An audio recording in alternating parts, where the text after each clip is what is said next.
do not forgive somebody who has hurt you, then it means you are telling God that deal with me as I've also dealt with that person. Wow. If I train my child such that he comes out of school and he cannot do an alternative job, then I think as a parent, I am failing. The midnight that you cannot sleep and thinking about this child, tell yourself, Lord, I hand over this my wayward child unto you. It is not about the job the person is doing in terms of what we think. But at the end of the day, is it the will of God? I think that it's very unhealthy for couples to be talking about breaking up and threatening them. It doesn't really solve. If the person is unrepentant, that cannot change it. Start with prayer. One of the sickness that I pray to God everybody will get one in his life before they die and become a ghost is toothache. I don't know if you had toothache before. I've had it before. You can't sleep. The anointing doesn't solve it. No. Watch Weekend Family Review with Dollarich every Saturday at 8:30 a.m. and a repeat at 7 p.m. Weekend Family Review, bringing the families together and reshaping society for tomorrow's generations. Tell me, what can I do? 'Cause I can't live without you, no. I can't live without you. It's been months of great revival for the family. The right atmosphere to break family yokes and bondages. Join redeeming the Family Glory team of GTV Live in another power family consecration service. Theme: Your Family at the Altar. Date: 26 March 2017. Time: 6:30 to 8:30 p.m. sharp.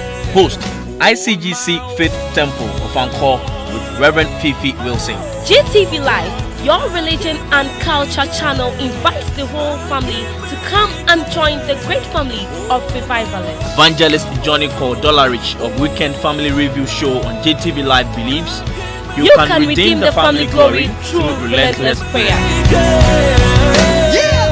So tell me, what can I do? Yeah, 'cause I can't live without you. I can't live without you.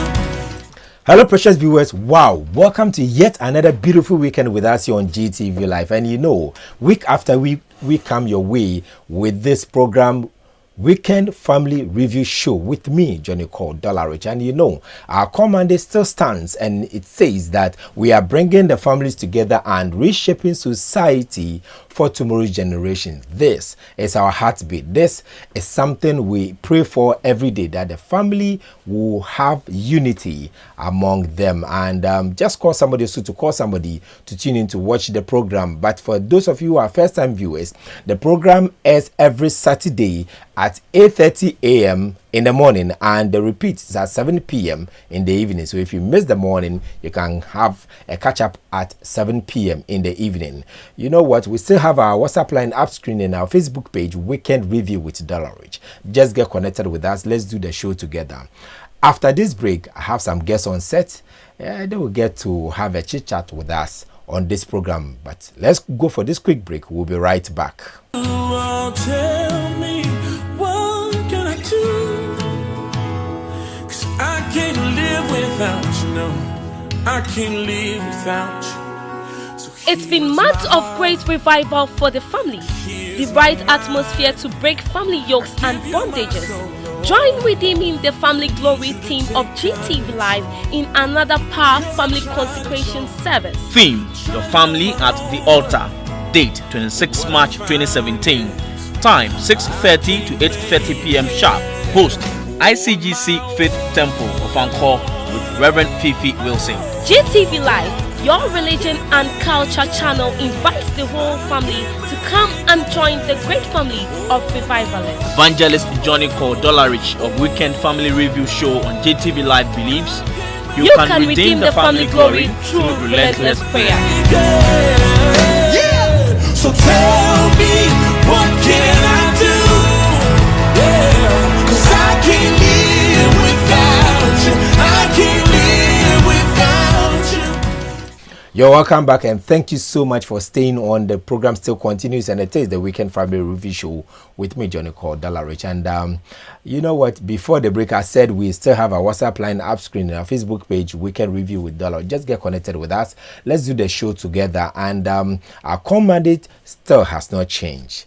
If you are with the family together, this is our core mandate. We say we are bringing the families together and reshaping society for tomorrow's generations. We do believe in you, because we want you and your family to live in harmony. That is our heartbeat.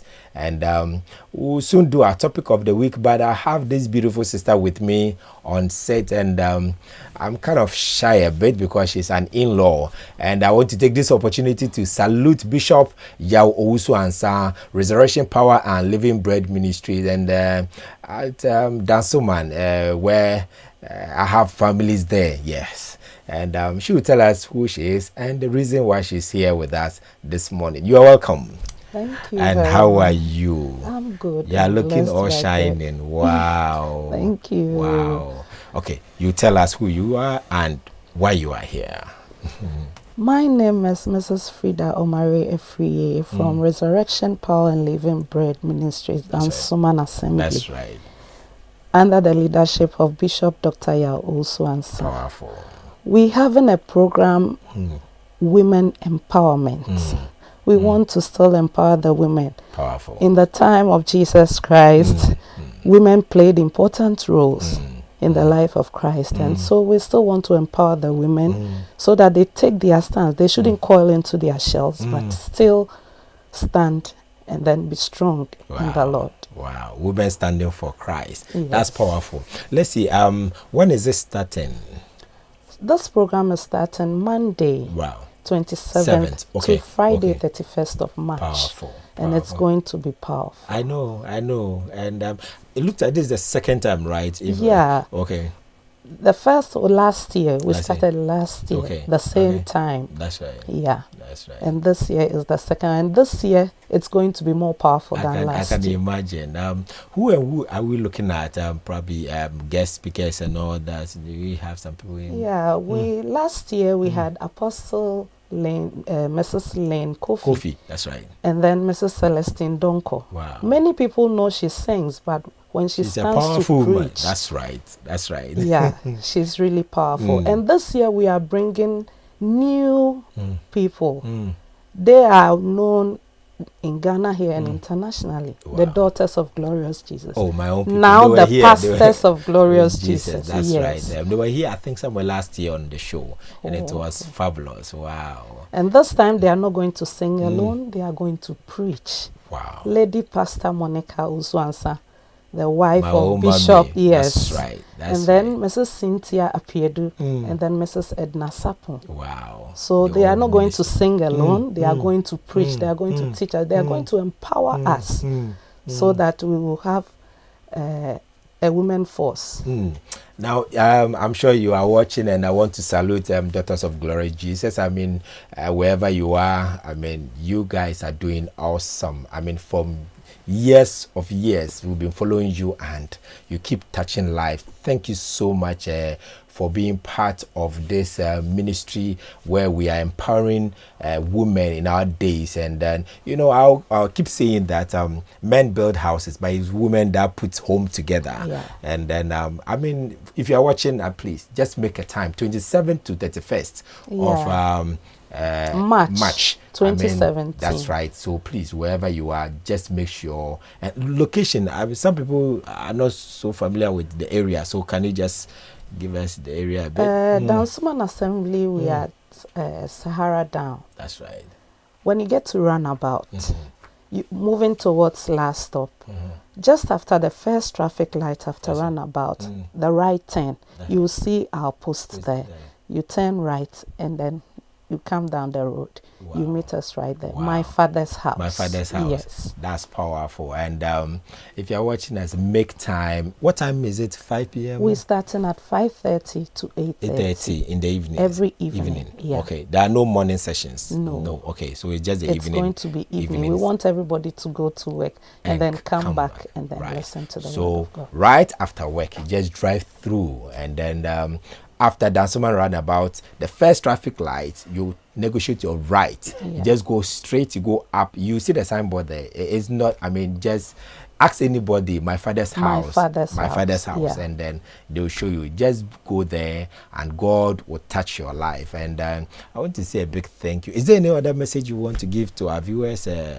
Out there? All I want, everybody is invited. It's women empowerment, but it's not for women alone. The men have sisters, they have wives. We want them to come so that after this program, they continue to tell the women they are empowered and so they have to be strong. So everybody is invited. That's right. It takes two to have a team. Yes. We will be there. And Weekend Review will be there to support you as well. And let me say a big thank you also to every member of Living Bread and Resurrection Power and Living Bread Ministries, Dan Suman, and then to Bishop Yao Owusu-Ansah and Mama Monica and the family. And we love you. We love you so much. We thank you so much for being a blessing to our generation. And for those of you who don't know, Bishop Yao Owusu-Ansah is my wife's direct boss, and he's been such a blessing to the family.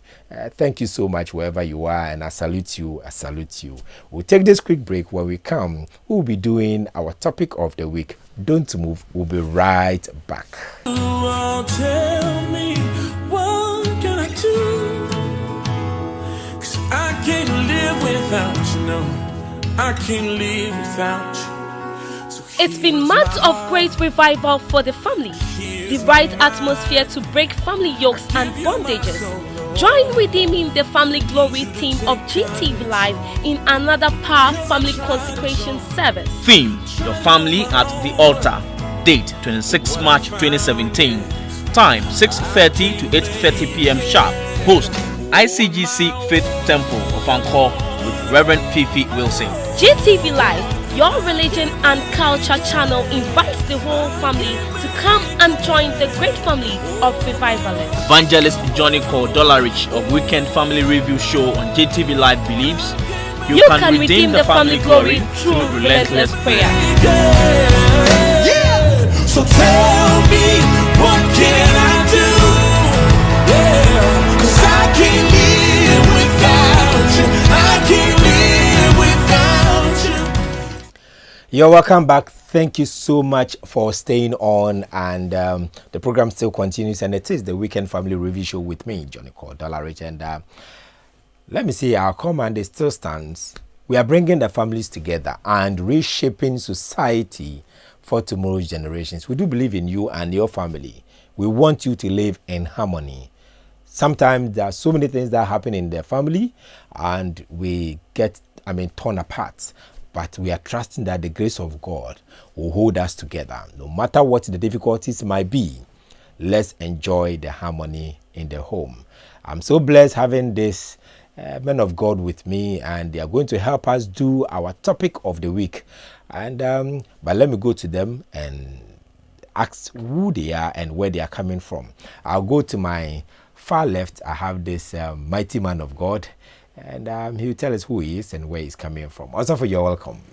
Thank you very much. And how are you? I'm well, blessed and highly favored. I can see. Let's know you, please. Well, my name is Reverend Louis Fiajo. I'm the associate pastor in ICGC of Angkor. That's Faith Temple. Faith Temple. Yeah. You're welcome, sir. Thank you. And how are you doing, please? I'm doing well. I can see. God is good. I can see. And on my immediate left is this mighty man. He will also tell us who he is. My name is Prosper Apia. I'm a member of Faith Temple, ICGC of Angkor. Pastor Louis is my pastor. I can see. It's good to see you. Thank you very much. You're welcome once again. Thank you. And viewers, let's quickly go and let's see what we are doing today. We are discussing the role of in-laws in our relationship and in marriage. And let me emphasize on it, the role of our in-laws in our relationship and in our marriage. Let me take this opportunity to address this issue, especially with those young ones who are about to enter into marriage. And for those of us who want to start relationship minus our family, it is a dangerous terrain. If you ask me, it is a very dangerous thing to do. You cannot go dating a guy without the knowledge your mother or your father. You cannot date a lady without the knowledge. I mean, some of you are crashing and going through all sorts of things. I mean, but please, just call somebody to tune in to watch this program, because we are coming to look at the role of our in-laws. I mean, whether sister-in-law, brother-in-law, mother-in-law, father-in-law, all the in-laws we have, and then what they can do or what they have to do to help us have a better relationship and a better family. I'll go straight to Osofo. Yeah. Let's see. Is there any importance of in-laws at all? Yes, of course. I mean, without in-laws, there will not be marriage. I mean, without in-laws, there will not be a man or a woman to get married. That's right. So, very, very important. In-laws. And if we look at the definition, simple definition of in-law is the parents or close family relations of your spouse. That's right. So sure, they are very in-laws are very, very important. All right. I'll come back to you with some questions. And Mr. Abia, in-laws, we know them to be in-laws. I mean, we all have in-laws.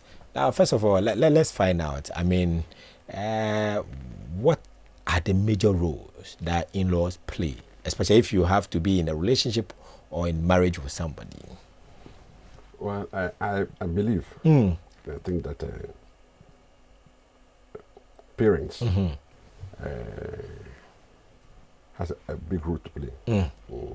I don't blame the young ones. I don't. Wow. I don't at all. Because they must be taught. Wow. So in-law problems, largely I would see it as is the work of parents to model that thing to them. So I don't go blaming the young ones. They disrespect their mother-in-laws, father-in-laws. No. There has not been any formal school for marriage. No formal school for marriage. Where people have been taught or gone to school to learn. So it's the work of parents at home, the churches and the pastors to teach the young ones. So I don't blame the young ones at all.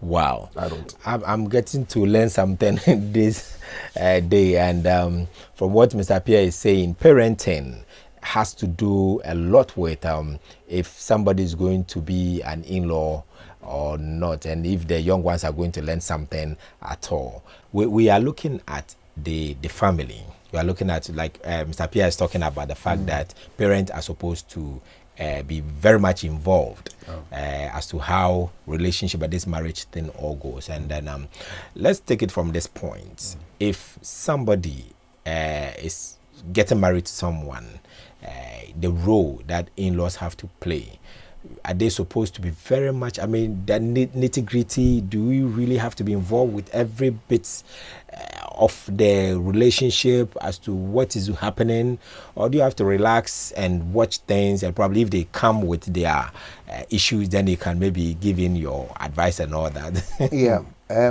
Just to reiterate what Mr. Pierre said, the role of the in-law in relationships starts from the day a child is born. That's right. I would say two major things.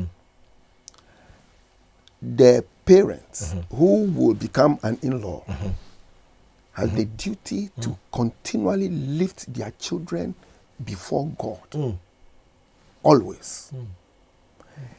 In praying, you don't only pray for the well-being of your child. Pray about who they will marry. Many of the times we parents wait till our children introduces somebody to us and then we become surprised. But when you pray for them, and as he said, when you instruct them in the word of God, you can rest assured that the things that you have put in your child will guide and help him or her to choose the right person. So you don't really have to go looking through who your friends are, who the friends of your children are. Yes, I mean, it's good to find out who they are going about with. But if you give them the right instructions, if you continually pray for them, Bible says that the steps of the righteous is ordered by the Lord. So God will order them in the choice of their friends and even in the choice of their future life partners.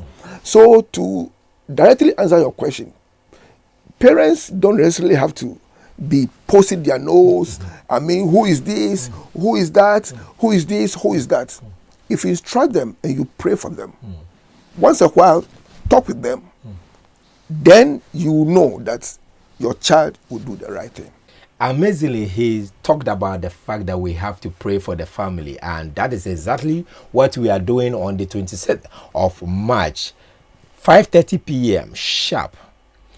Faith Tabernacle, ICGC of Anchor. You can't simply miss this. Family consecration, redeeming the family glory, is teaming up with family consecration just to pray. We are bringing the family on the altar of God. I mean, there's something that is going to happen. For those of you who have been following Redeeming the Family Glory, you've been seeing what is happening and the testimony that are coming in. We believe in bringing the family on the altar of God just to ensure that God will bless our home, bless our marriages, bless our relationship, bless our children. Don't miss it. We'll speak a bit about it. Now, Reverend, family consecration. Yeah. I mean, it is a moment you cannot miss. I don't know, for those of our viewers who have never been there before, what can you tell them? Well, let me go to the Genesis. God laid it on the heart of my senior pastor, Reverend Neo Tabi Fifi Wilson, who is the senior pastor of ICGC Faith Temple of Anchor, to bring the family to the altar. We all know the very important role that family plays in our society. It is said that a sick family equals a sick nation. That's right. And so what we seek to do is to bring families back to God. You know, many families have altars. I mean, covenants that they've made with, probably not they themselves, but generations past. That's right.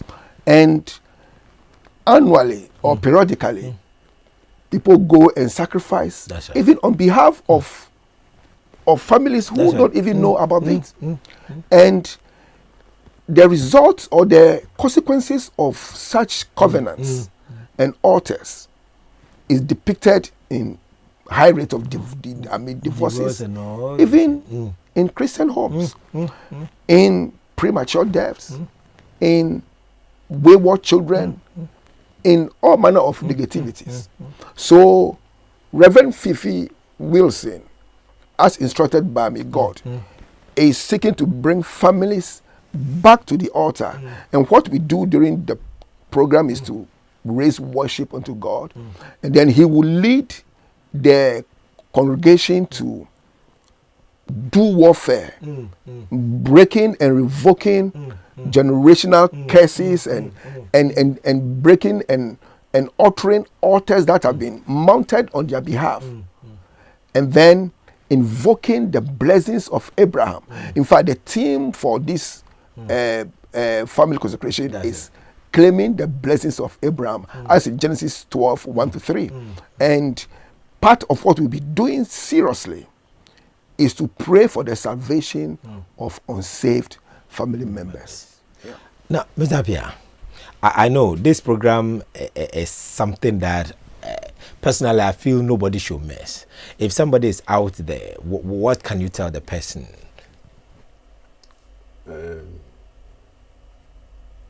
It's a must. It's a must. It's a must. And we should make time for it.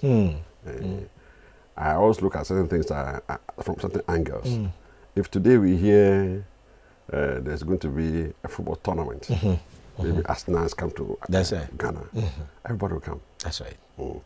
But we play down on the things of God to our own detriment. So I believe it's a program people need to come in, not to watch, to participate. That's right. To wrestle for their families. Yes. They come and wrestle for your family. Bring the family on the altar of God. You know, sometimes you need to renew that covenant that God has with your family.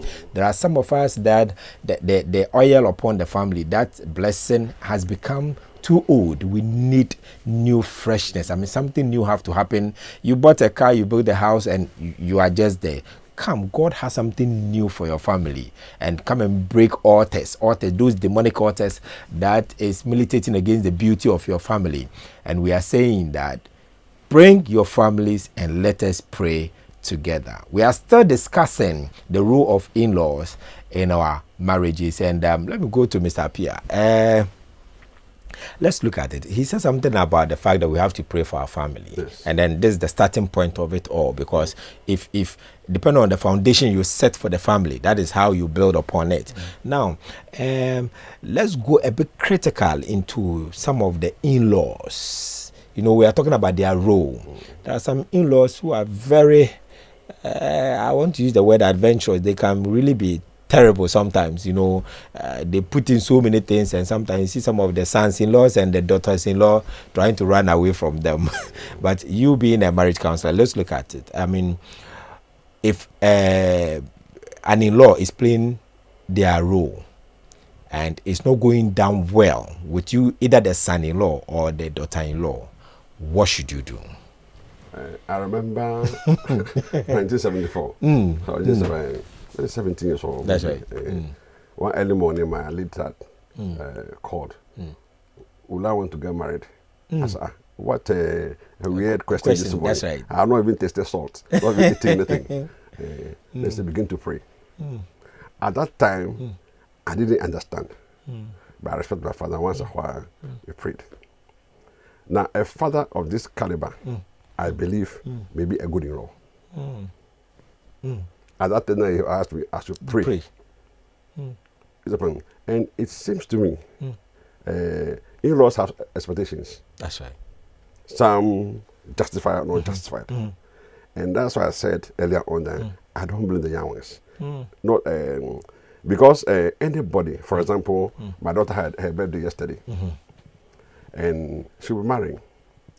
If she brings somebody, my duty as a father, who will eventually become an in-law to that son, is to love the person, to objectively give the person counseling, and get the person into my fold. The person must feel belonged and loved. So I think that prayer is important. If I notice there's a particular in-law doing something which I'm doing, I'll go to God in prayer. Because as a believer, I believe God hears and answers prayer. Nobody can change my mind from that position. So when things are going bad, just suppose somebody's looking for a job, a believer Christian is looking for a job. We go to pray, we ask for God's guidance. Take your in-law to God in prayer. For me, that's the first step. That's the first step. For me, that's the first step. Then you talk to a pastor, talk to a marriage counselor. And mostly, we don't advise people going to their biological parents because of emotional attachment. So as a wise young person, your pastor is key. And we also believe that as we journey in life, there are people in our churches we respect, who are models for us. They can be of help to us. Sure.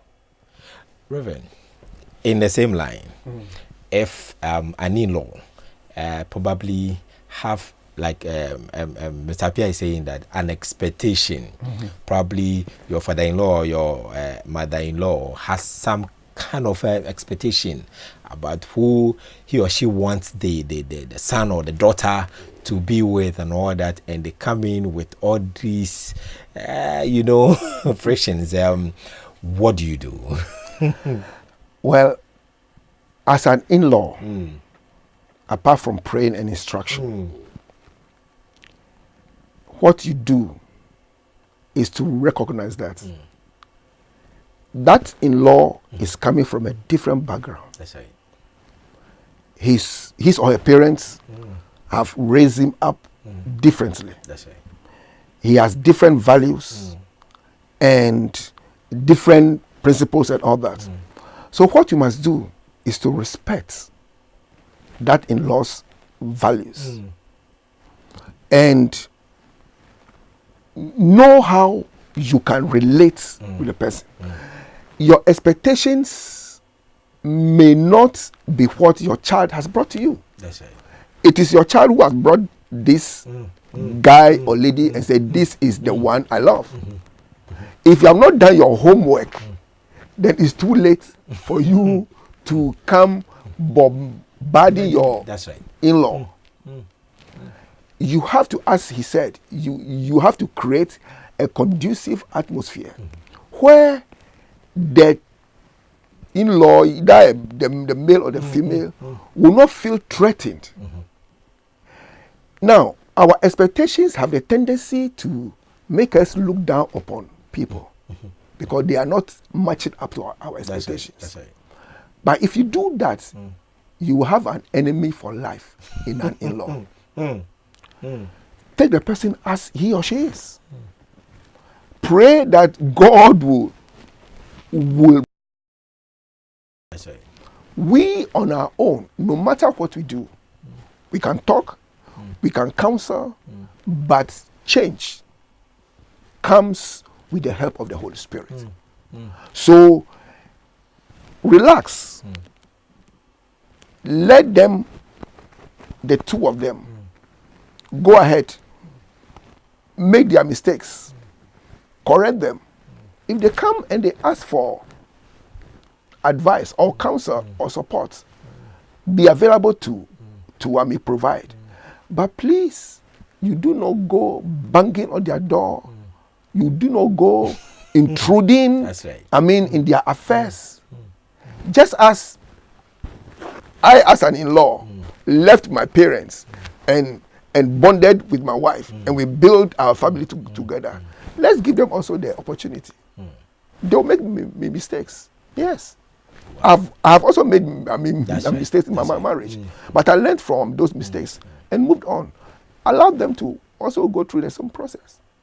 No, but there are instances where we find some in-laws with, because of these frictions and all that, and some of them want to keep them at bay. The sons-in-laws don't want to see like the parents, of either their wives coming around and all that. And some women also don't want to have, because of this petty friction. But when you're in a situation like that, let's look at it from the sons and the daughters-in-laws. How do you handle such thing? Because I know if you are not careful, and even if your mother-in-law or your father-in-law get to know that you have this friction, it's also going to spark a whole lot of it. So how do you handle yourself as a son-in-law or a daughter-in-law in that vein? See, God has established marriage. Nobody did it. God. Right. So we should play the rule by the games. Genesis tells us, chapter 2, verse 24, you must live. That's right. And there are levels of living. Physical living, psychological living, spiritual living. If these are not done properly, you have problems. We must live. And see, our parents, as our pastor said, should know for a father their children are married. They should give them every encouragement to make sure that their marriage is a success. When my daughter marries, my son marries, and their marriage goes successful, I believe it's a credit to me. Okay. I believe it's a credit to me. So I know I have been in marriage with my wife. We've done a lot. We've raised them and brought them to the level. So all the experience we have had, it must be an advantage to them. At a point, even with my children, I tell them I'm a coach now. When a football team is playing, the coach has his limitations as to how to instruct. That gives instruction.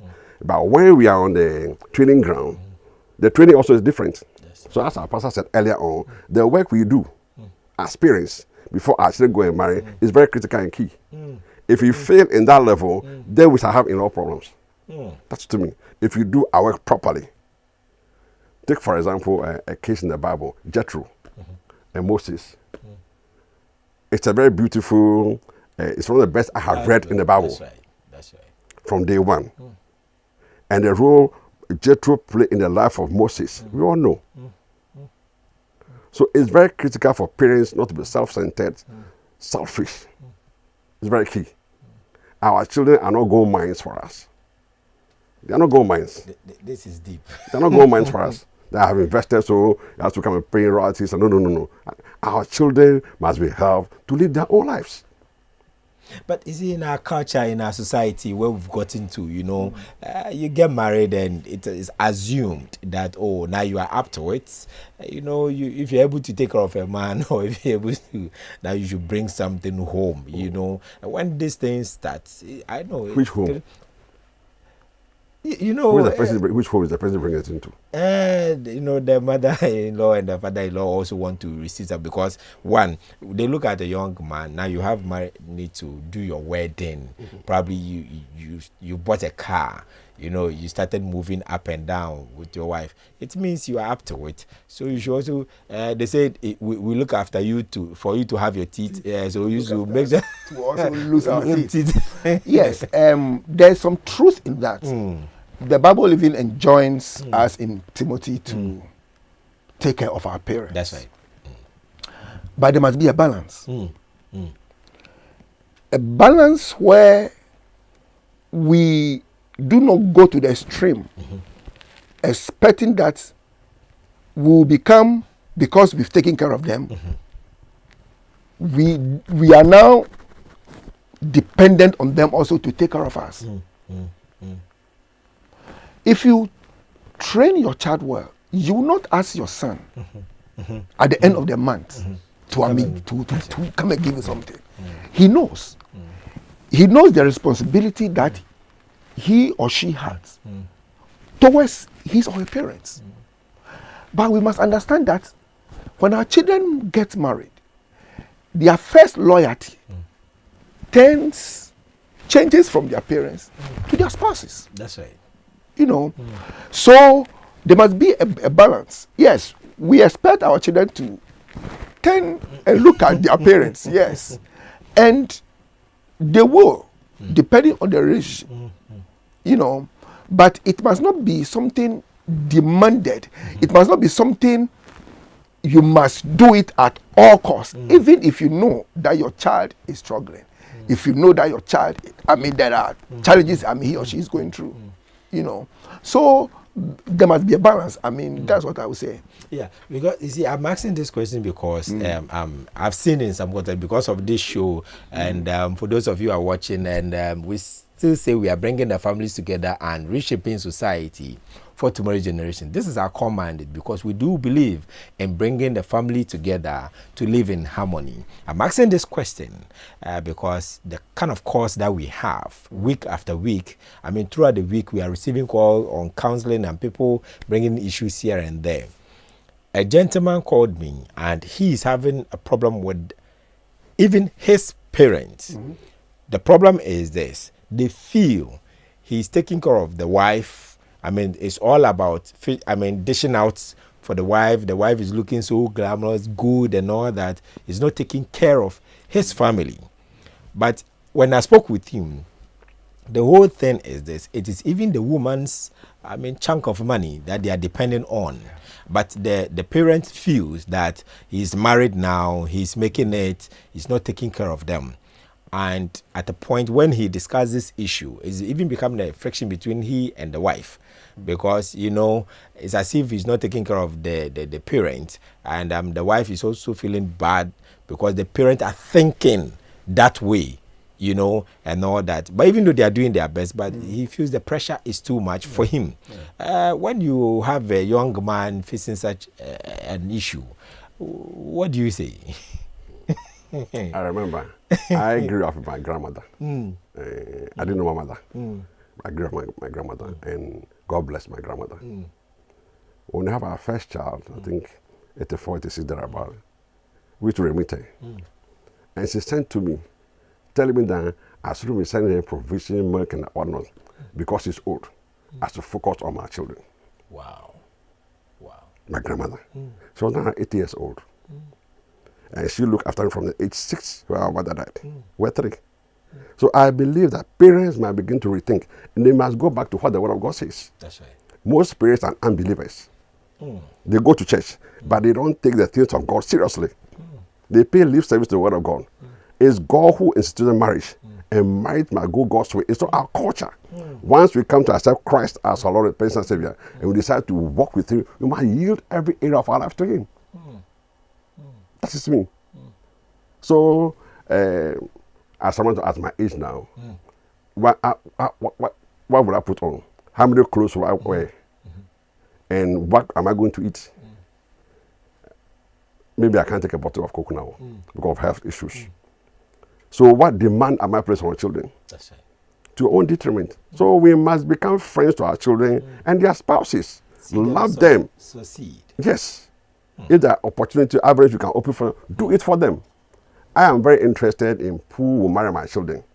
Very, very interested. It's like a button. So anybody who comes to my daughter, and I give the person a button, that's about that. You pray for them, wish them well. You don't go as a really, after I've done my lap, then you go and see what's happening. No. When they come, as Pastor said earlier on, you give them objective counseling. Very objective. So I don't see, somebody might think we have so much money. I don't have much money. But the grace of God has been sufficient for us. And we are dependent on the grace of God to run our lives.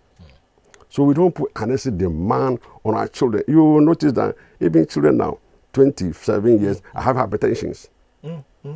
So much stress. Stress. Because of such demands.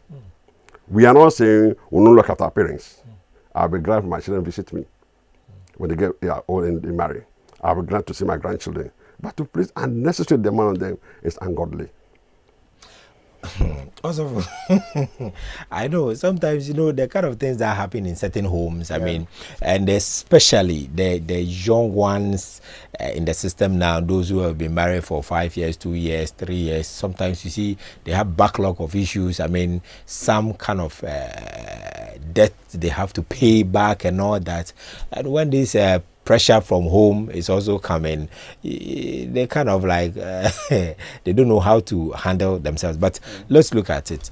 If from what you are saying, that parents are rather supposed to ensure that the children are succeeding in their marriages, and but is it every parent who is out there that have this notion? Because for some of them, the marriage their sons or daughters have entered is their cocoa season. It's a cultural thing. I know there are some homes when the lady is going out to marry, they tell her, when you go, if there is a debt, don't bring it to us. That's right. It is you living there. But if there are riches, bring it home. That's right.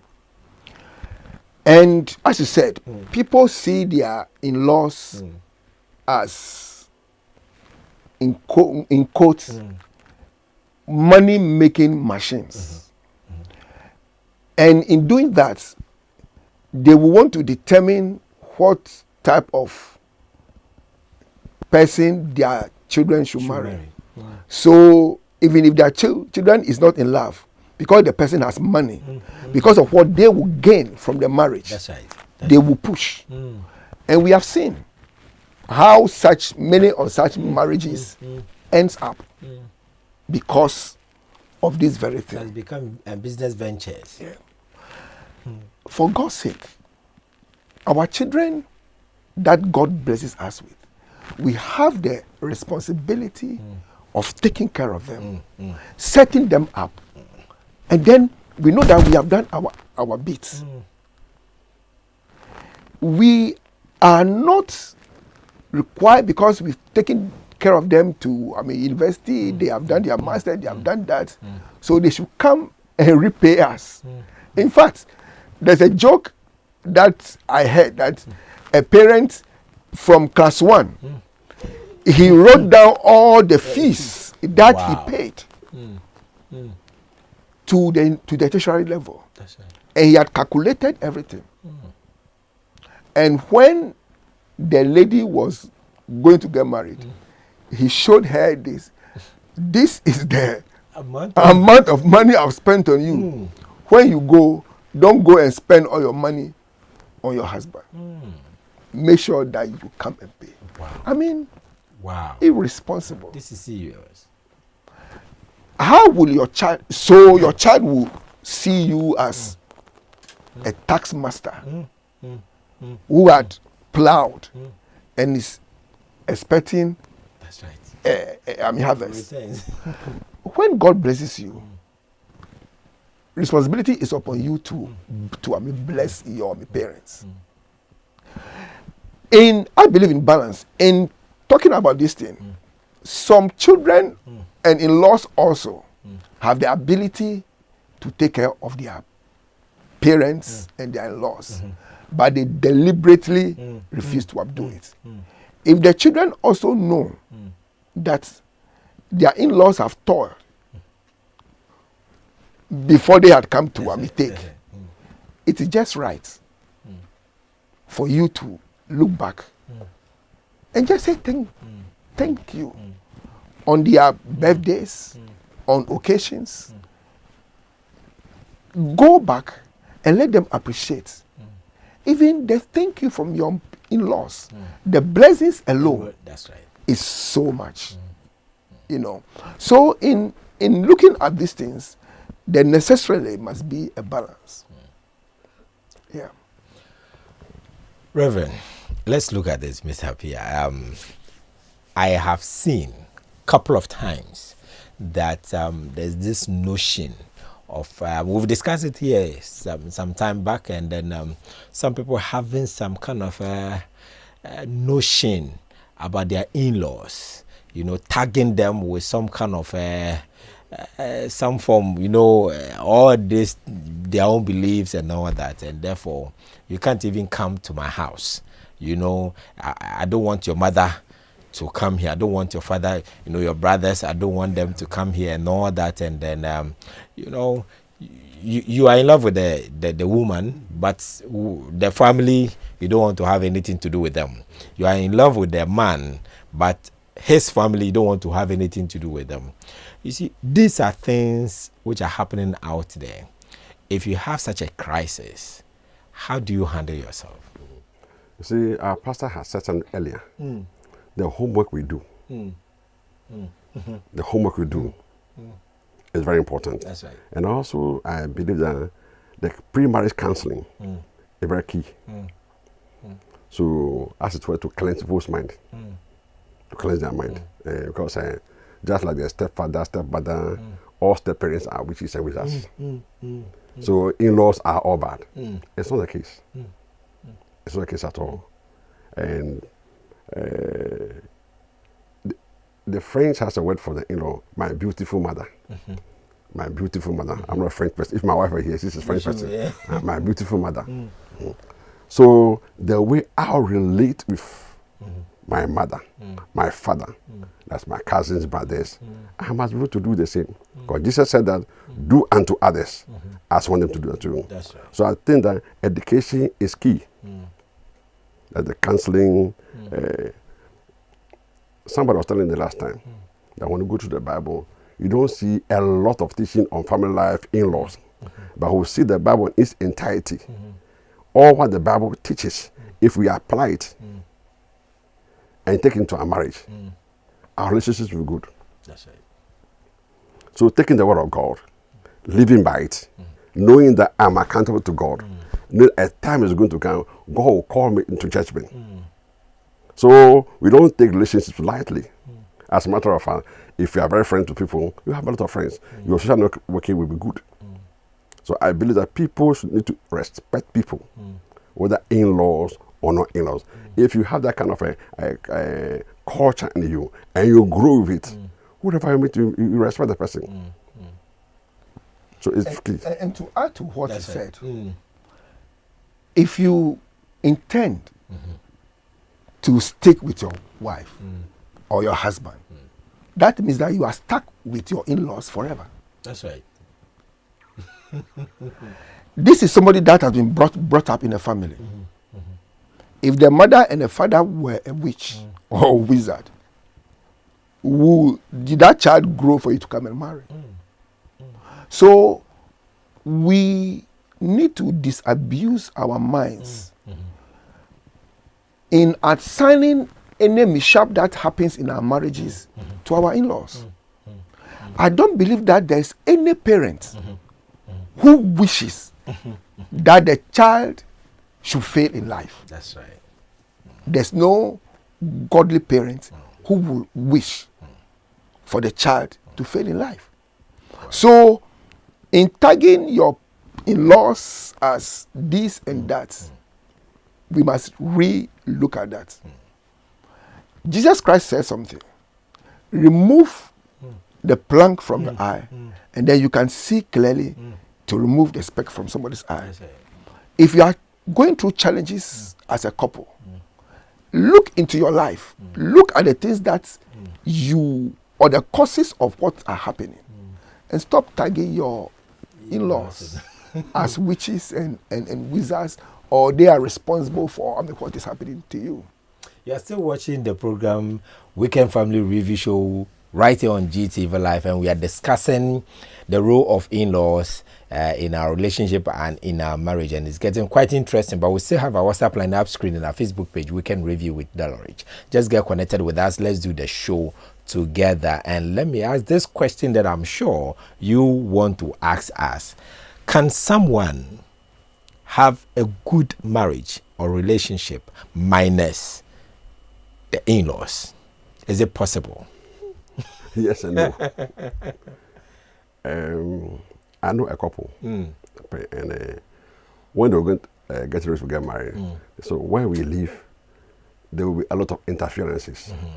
Why don't we move to a particular country for about 5 years? And when they moved there for 5 years, they were to do the bonding, whatever, and they came back, came down. And the anticipation that the ladies people could give problems, they were to resolve. So when they came back, the relationship with their marriage was doing well, and the in-laws could not, as it were, draw a wedge between them. So I look at it this way: bad in-laws, should there be any, you can look at it positively. That's it. It will draw you and your wife together. You can build, because you know that they are not for us. It is true, they are not for us. So if you are not able to see that, they want to, as it were, they want you to fight. You fight. But when I look clearly that, oh, this is how the thing is going, with all the effort we've put in from my wife's side or the man's side, and it's not yielding results, yes, you need to take a common stand. Because the two of you, God is going to judge for a marriage and build your marriage. So yes, you can have a successful marriage without in-laws. But it will be better if you can have your in-laws and the marriage is successful. I'm asking this question, Reverend. I ask this question because if you're a man or you're a woman, if your husband doesn't like your parents as a woman, how can you survive the marriage? And if your wife doesn't like your the man, your parent, how can you make it? It will be difficult, very difficult, because you have an affinity towards your parents. My parents brought me up. I love them. There's a bonding between us. That's right. I expect you, my wife, to also, have that. Thing. It will be difficult, but I know that for a Christian, there's nothing that is impossible. That's right. Prayer is key. And what we must also do is to see the causes of the dislikes. That's right. What is it that is causing my wife not to like my parents? Is the fault from her or from my parents? Because one of the issues that contributes to in-law challenges is complacency. I mean, we see things coming up and we just ignore them. That's right. But when the challenges come, we need to confront them. I always tell people that in a marriage, I as a husband must be the spokesperson of our marriage to my parents. and my siblings. I expect my wife also to be the spokesperson of our marriage to hers. Okay? So that where there are conflicts, we, the two of us, with our bonding, with our loyalty one to another, will make sure that our parents, our siblings, will not unnecessarily interfere in our marriage. Because if they see that the two of you who have bonded, as he said, it will be difficult for anything for them. I mean, they will try, but with your bonding, they will not succeed. So it behoves on all of us to make sure that we, as much, Bible says is that as much as is possible, dwell at peace with all people, including your in-laws. Reverend, let's look at this quickly. A word of advice to parent-in-laws. A word of advice. Well, as I said earlier on, it's part of me. The young ones are going through those challenges. You see. So as parent-in-laws, we shouldn't go and compound their problems. We shouldn't. We shouldn't go and compound their problems. We are not saying sons-in-laws, daughters-in-laws should not respect their parents. There was a case recently. They got married. And the gentleman's parents were thinking they've gotten a house help out of their son's wife. So weekend we are going somewhere, she should come and wash for us, clean for us. That is not her command. The command is for the husband. Is the point? Yes. So definitely a daughter like that may not be happy. You see. So what I will do is, if we are capable, we'll buy a small washing machine for our parents. So I think parents must seek for godly ways of helping their children in marriage. To enjoy their marriage. And to come back to them in returns. That's right. I believe that. I believe that. To son and daughters-in-laws, advice. To son and daughters, just as you have parents whom you adore, whom you respect, whom you honor, see your in-laws as your parents. There are always conflicts in families. Just as a time may come, you may have challenges with your parents, I mean misunderstandings. If a misunderstanding arises between you and your in-law, it should not be something that will say has never happened before. We have to look at ways of dealing with them. So my advice to young couples, respect your in-laws. Take them as your parents. The way you would treat your own parents. Treat them that way. Give them honor. Respect them. Adore them. Just as you would to your own parents.